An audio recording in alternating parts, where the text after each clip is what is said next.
যে ওয়াকফ সম্পত্তি নিয়ে বা ওয়াকফ বিল একটা সরকার বার করতে চাইছে, যেটা আমাদের সবারই ক্ষতি, আমরা প্রত্যেকেই জানি। তো আজকে এই যে আমাদের পশ্চিম বাংলায় কিছু অশুভ শক্তি আছে, যারা যারা আমাদের সোনার বাংলায় তারা রাজনৈতিক ফায়দা নেওয়ার কারণে হিন্দু মুসলিম একটা বিভাজন তৈরি করতে চাচ্ছে। এই সম্প্রীতির বাংলা আশা করছি কোনোদিনই পারবে না। তবু সেই অশুভ শক্তির বিরুদ্ধে যারা ওয়াকফ বিল সংশোধনী বিলের নামে যে কালা কানুন বার করছে, তার জন্য আমি একটি গজল আপনাদের সামনে পরিবেশনা করছি। আশা করি সবাই মনস্থিরভাবে শ্রবণ করবে। ওয়াকফ সম্পত্তি আমার জাতির অধিকার, ও মূর্খ সরকার, এটা থেকে হনি যে হকদার। সুবহানাল্লাহ, সুবহানাল্লাহ। এটা থেকে হনি যে হকদার।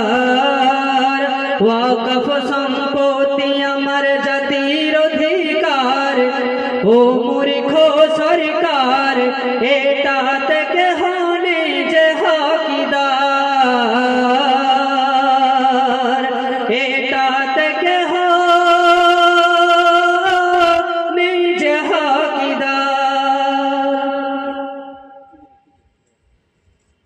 বাবির নীলে তালাক বিলে আর করবে বলো কত কি, হাতে পারনি ভাতে মারতে চাইছ মুসলিম জাতির।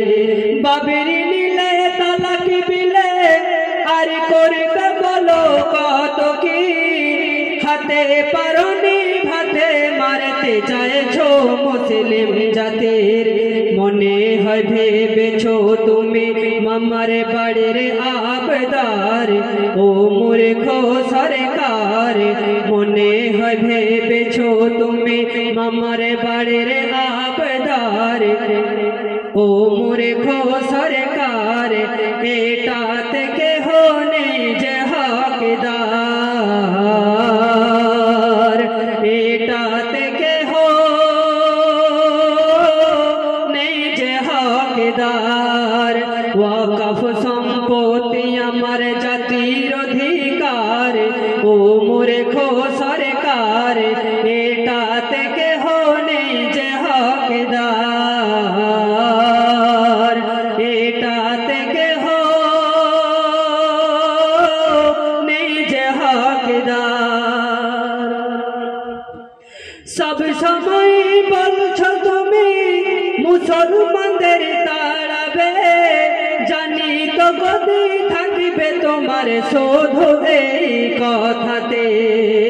সব সময় বলছো তুমি মুসলমানদের তাড়াবে, জানি তো গদি থাকবে তোমার শোধ এই কথাতে। শুনে রাখো আমরা এদেশের মানুষ নই তো যাযাবর, ও মূর্খ সরকার। শুনে রাখো আমরা এদেশের মানুষ নই তো যাযাবর, ও মূর্খ সরকার। এটা থেকে হনি যে হকদার। এটা থেকে হনি যে হকদার। ভারত জুড়ে কাফের মুশরিক চাইছে কোরআনকে মিটাতে, ওরা জানে না তো কোরআন থাকে আলেম হাফেজের সিনাতে।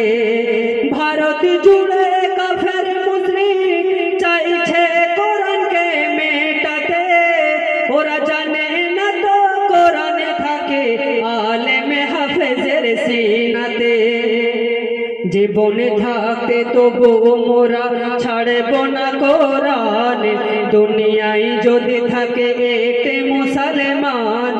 জীবনে থাকতে তবু মোরা ছাড়ব না কোরআন, দুনিয়ায় যদি থাকে একটি মুসলমান। এ যে মোদের জীবন সংবিধান, এ যে মোদের জীবন সংবিধান। ওয়াকফ সম্পত্তি আমার জাতির অধিকার, ও মূর্খ